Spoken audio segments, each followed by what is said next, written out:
I grew up in the military community. My father was in the Navy, and then I married a Navy man.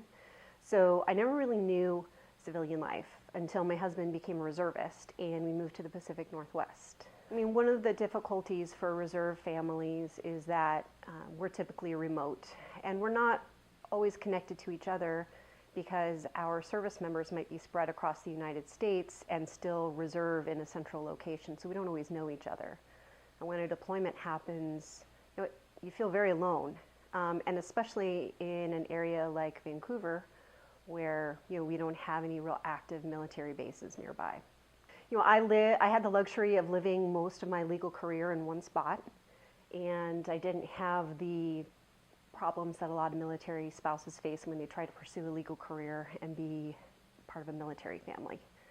The difficulty that happens is you have to take a new bar exam every 2 to 3 years, and you have to try to maintain some longevity at a firm.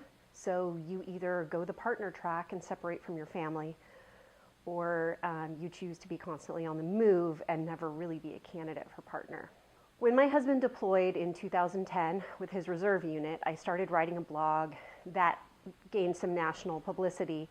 And it was through that recognition that a woman picked up the phone and called me and said, I'm a military spouse attorney in Arizona, and I really want to help other military spouses become lawyers and have law be a viable career for them. That's going to take changing the law in all 50 states. Will you help me? And actually I said, no, I can't. My husband's deployed, I don't have the resources. But they kept calling me. They knew I had a talent for writing and asking me to write the stories of some of their members. And over time that really pulled at my heartstrings and made me more and more committed, and I eventually became the communications director for the group. So now I'm doing a combination of the communications job that I learned as communications director and the strategy behind problem solving, essentially. So running a communications firm that helps military family organizations find the brands that want to sponsor events.